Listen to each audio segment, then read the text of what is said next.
Hola hermano, Dios te bendiga en esta hora. Qué bueno que estamos juntos a través de este medio otra vez. Aquí estamos en la casa del Señor queriendo enviarte a través de la palabra de Dios esta reflexión para que juntos podamos regocijarnos en tu casita, allí donde tú estás.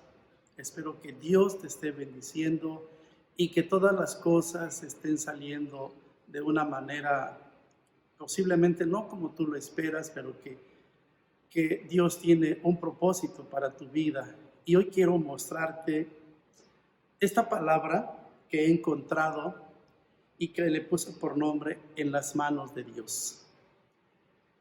Ah, Definitivamente muchos hemos pensado, y hasta la gente que no cree en Dios, sienten que estar en las manos de Dios es precisamente la liberación y la salvación.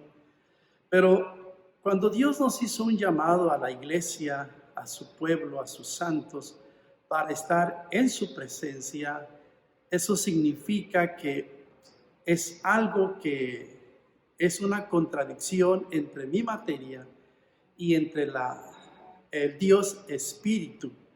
Eso significa entonces que Él jala hacia arriba y yo jalo hacia abajo. Eso significa estar en la mano de Dios. Y hoy quiero mostrarte una palabra que se encuentra en Cantares capítulo 2, versículo 14, y dice: paloma mía, que estás en los agujeros de la peña, en lo escondido de escarpados parajes, muéstrame tu rostro, hazme oír tu voz, porque dulce es la voz tuya y hermoso tu aspecto. Si te fijas aquí en esta parte de la palabra de Dios, habla de el amado que le habla a la amada y le dice con una palabra tan hermosa: paloma mía, ¿verdad? Así le dice el Dios de la gloria a la novia, a su iglesia, a su amada, a la que él ya conoce, a la que es lavada en la sangre, a la que está esperando en él, ¿verdad? Y dice aquí, me gusta esta palabra que dice que estás en los agujeros de la peña. Esa peña indiscutiblemente es el Señor Jesucristo. Esos agujeros son precisamente los que fueron hechos por los clavos cuando Él entregó su vida gustosamente por la salvación, por la liberación de nosotros. Entonces significa que estamos en esas manos de Dios, pero dice su palabra: muéstrame tu rostro, ¿sí? Hazme oír tu voz, porque la voz tuya es dulce y es hermoso tu aspecto. El amor maravilloso del Señor Jesús por su iglesia es una característica que nos insta a continuar, a estar, no importa en el lugar que estemos, pero estamos en sus manos. Este versículo dice que estamos en sus manos. Y en esta ocasión quiero reflexionar contigo para que tú me entiendas esta palabra tan sencilla, pero que es de Dios para tu vida, tú que estás allí en casita, tú que ahorita no puedes salir, bueno, y que Dios quiere mostrarte a través de esta situación que está imperando en el mundo, mostrarnos ciertas cosas de tal manera que nosotros podamos comprender que su amor es y seguirá siendo perfecto en nuestras vidas. Por eso dice: muéstrame tu rostro, hazme oír tu voz. Eso significa que nos presentemos delante de Él, porque Él dice: yo te amo, porque es hermoso tu aspecto, porque tu voz es dulcísima. Y entonces, a través de esto nos podemos dar cuenta de que definitivamente estar en las manos de Dios, estar en la mano poderosa de Dios, que Él nos esté sujetando, porque si yo lo sujeto, yo me suelto, pero si Él nos está sujetando, seguramente que van a suceder cosas increíbles, inclusive en este tiempo y en esta manera en que estamos. Quiero a través de esta palabra mostrarte dos ejemplos. Son dos reyes, dos pueblos, que es el mismo pueblo, y las consecuencias de estar en las manos de Dios o no estar en las manos de Dios. El primer ejemplo que quiero mostrarte se encuentra en Primera de Reyes capítulo 21, versículo todo el capítulo, pero quiero empezar por el versículo 1 y estoy hablando del rey David. El rey David, para ese entonces, cuando se escribe este capítulo, él estaba muy cómodo en su casa, él tenía muchísima gente que le respaldaba, que lo apoyaba, tenía ganaderos, tenía escuderos, tenía un ejército enorme, un pueblo que lo amaba. Pero ¿qué creen? Se le apareció un fenómeno de soberbia en su corazón que dijo que quería contabilizar, hacer un censo de la fuerza armada de su pueblo. Y eso Dios le llamó soberbia. Pero quiero que tú veas que detrás de todas estas cosas no solamente está Dios, sino que están las permisiones de Dios a Satanás. Dice el versículo 1, pero Satanás se levantó contra Israel e incitó a David a que hiciese censo a Israel. ¿Te das cuenta? Entonces, detrás de este panorama de mis ojos materiales, que yo no veo el mundo espiritual, cómo se está moviendo, hay permisiones. Y bueno, a Satanás se le permitió incitar a David y David le hizo caso. ¿Cuál fue el resultado de esta situación? Y es que David, al hacer el censo al pueblo de Israel para ver con cuánta gente que sacaban espada contaba a él, se ensoberbeció su corazón. Porque la soberbia precisamente es la inclinación desmesurada del que se cree superior o del que tiene mucho poder o fuerza. Y cuando nosotros nos encontramos en esa manera, pecamos de soberbia porque ya no estamos confiando en el brazo poderoso de Dios que nos sostiene, que no son mis carros, que no es mi dinero, que no es mi ciencia, que no es mi intelecto, sino que es el brazo de Dios. Por eso quiero mostrarte esa palabra. Y hoy que estamos en esta situación, lo que le pasó al rey David. ¿Qué sucedió? ¿Quién pecó en esta peste? Porque fue una peste. Fue el rey. ¿Quién murió? Murió el pueblo. Y eso porque Satanás despierta un espíritu de soberbia y de orgullo en el rey, ¿verdad? Y manda al general de su ejército, que era Joab en ese entonces, para que censara al pueblo. A Joab ni siquiera le interesó esta idea y dijo que no era correcto porque no había necesidad, porque él tenía todas las de ganar. Pero a David se empecinó por consecuencia de Satanás y fue y censó el pueblo. Y hubo un censo de 1.570.000 que sacaban espada, y eso, que no fueron contados los levitas, ni fueron contados los hijos de Benjamín. Y entonces apareció la consecuencia. Vino el profeta Gad delante de David y le dijo que había pecado. Y le dio 3 opciones. La primera opción le dijo, ¿quieres 3 años de hambre en Israel? Segunda opción, ¿quieres por 3 meses ser derrotado delante de tus enemigos? Y tercera opción, por 3 días la espada de Jehová, esto es la peste en la tierra. ¿Cuál creen ustedes que escogió David? ¿La primera, la segunda o la tercera? Si quieres ver en el libro de Primera de los Crónicas, capítulo 21, en el versículo 13, te vas a dar cuenta que escogió la número 13. Y dice David, entonces David dijo a Gad, estoy en grande angustia, ruego que yo caiga en la mano de Jehová, porque sus misericordias son muchas en extremo, pero que no caiga en la mano de los hombres. David fue muy sabio, él sabía de quién dependía, a pesar de que había fallado, a pesar de que había faltado, él dijo, yo prefiero caer en la mano de Dios que en la mano de los hombres, porque Dios tiene mucha misericordia. Y yo quiero mostrarte esta palabra, porque no estoy culpando que nuestro gobierno pecó y que la gente ha fallado. Definitivamente esto es cierto.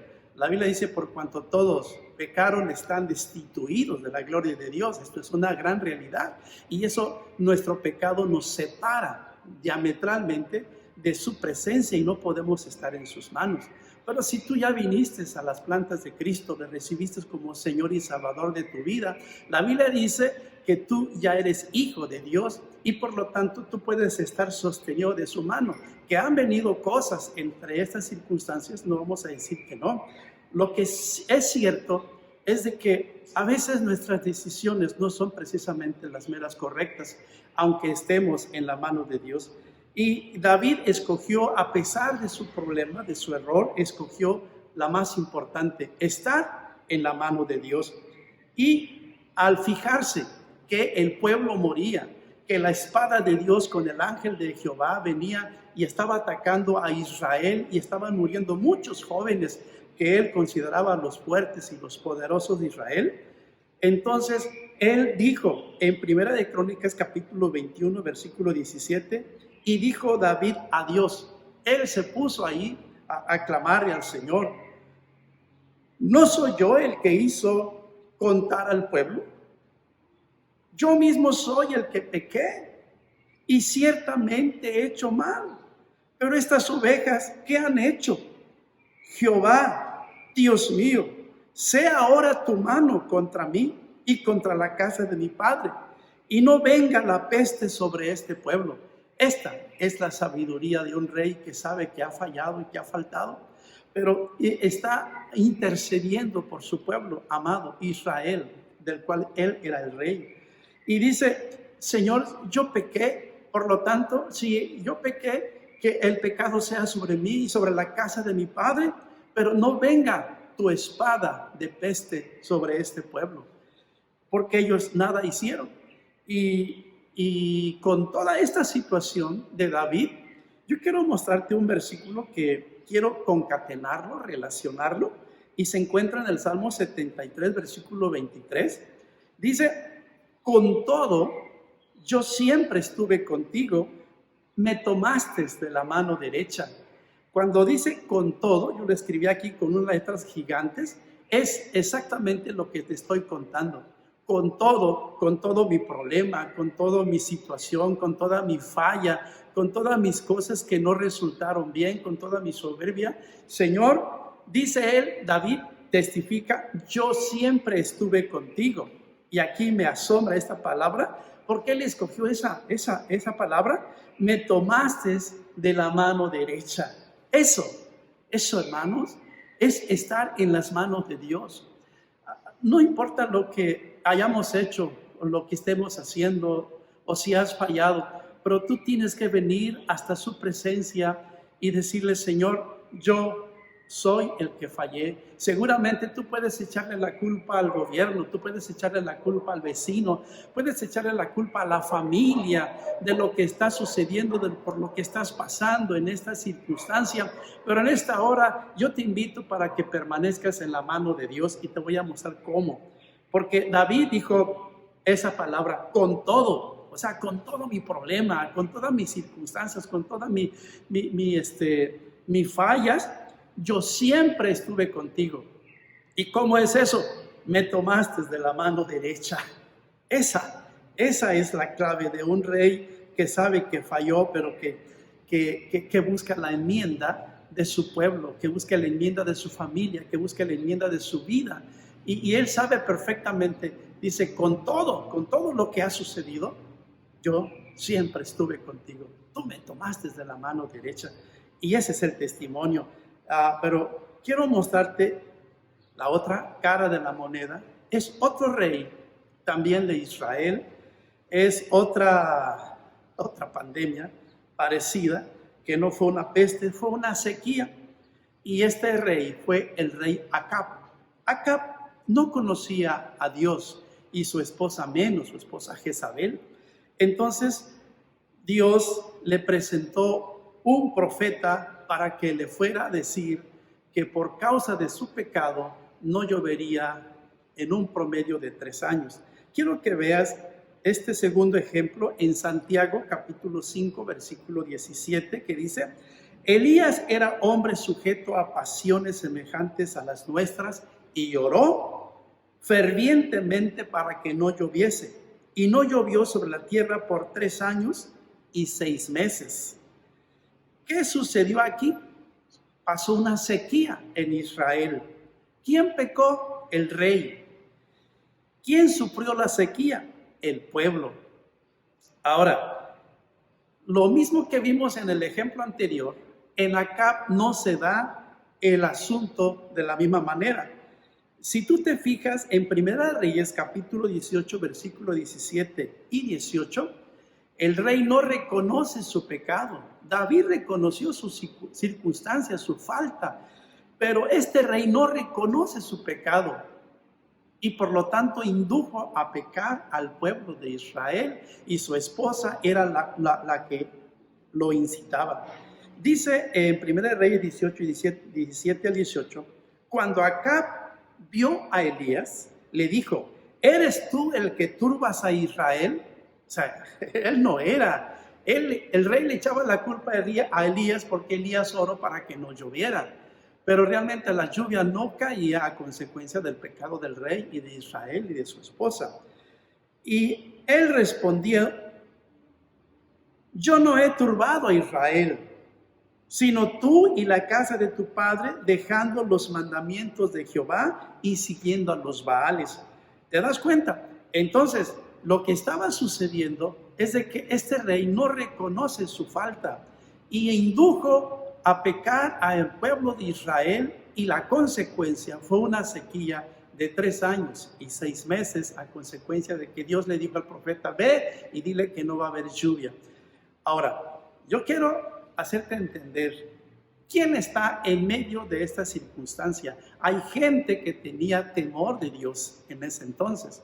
Uno de los principales, pues se supone que era el profeta Elías, pero la Biblia habla también de 100 profetas que fueron escondidos de 50 en 50 y los mantuvieron con pan y agua.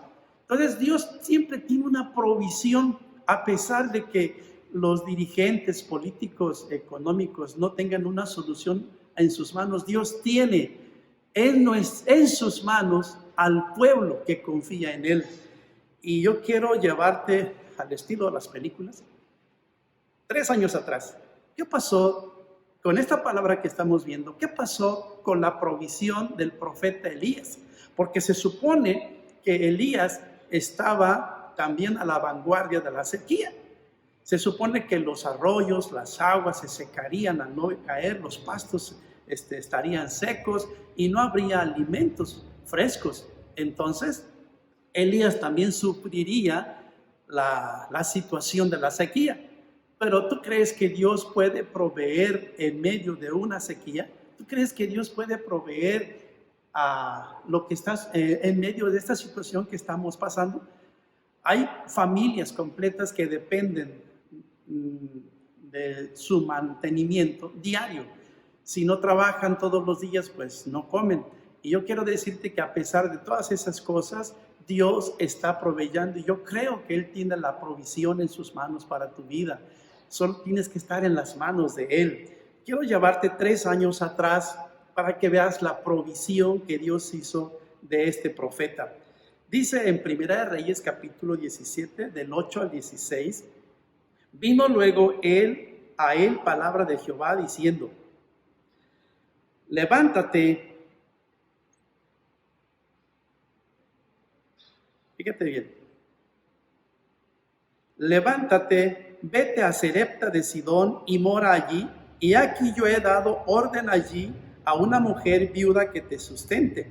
Entonces él se levantó y se fue a Sarepta, y cuando llegó a la puerta de la ciudad, he aquí una mujer viuda que estaba allí recogiendo leña, y él la llamó y le dijo: te ruego que me traigas un poco de agua en un vaso para que beba.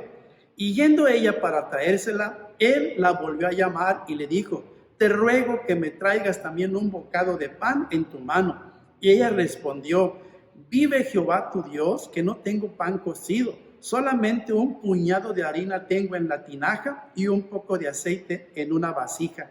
Y ahora recogía 2 leños para entrar y prepararlo para mí y para mi hijo, para que lo comamos y nos dejemos morir. Ella le dijo: no tengas temor. Elías le dijo: no tengas temor, ve, haz como has dicho, pero hazme a mí primero de ello una pequeña torta cocida debajo de la ceniza y tráemela, y después harás para ti y para tu hijo. Porque Jehová, Dios de Israel, ha dicho así: la harina de la tinaja no escaseará, ni el aceite de la vasija disminuirá, hasta que el día en que Jehová haga llover sobre la faz de la tierra.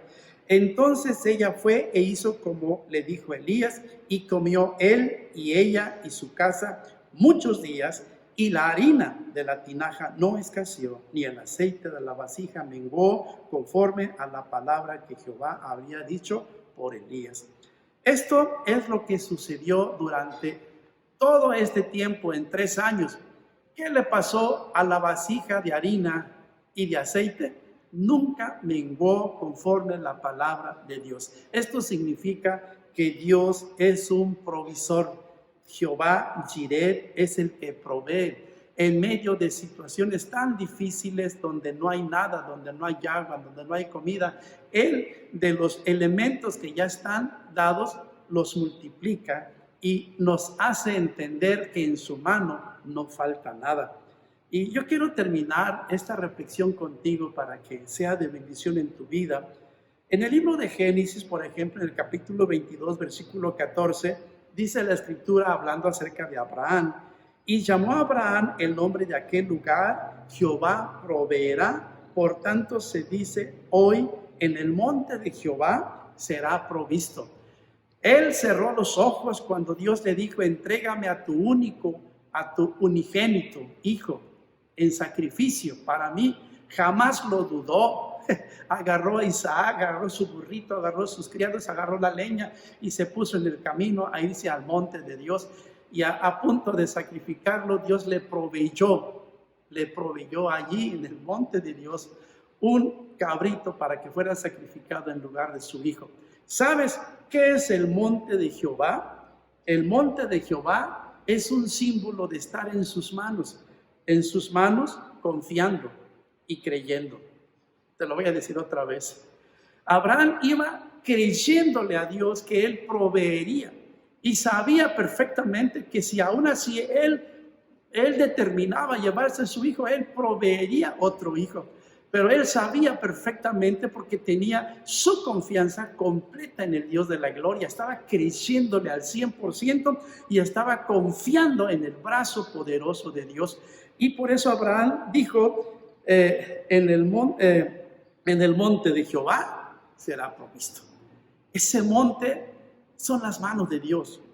Y sus manos en nuestras vidas consiste entonces, si yo quiero permanecer de su mano, de su poder, de su gracia, de su misericordia, y estar comiendo de sus manos, yo necesito confiar completamente, como un niño confía en su papá, creerle a Dios como quien entrega toda su vida y toda su existencia.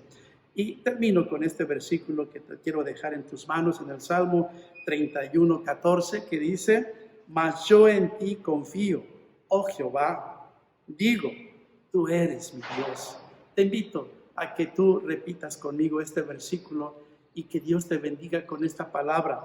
Mas yo en ti confío, oh Jehová, digo, tú eres mi Dios.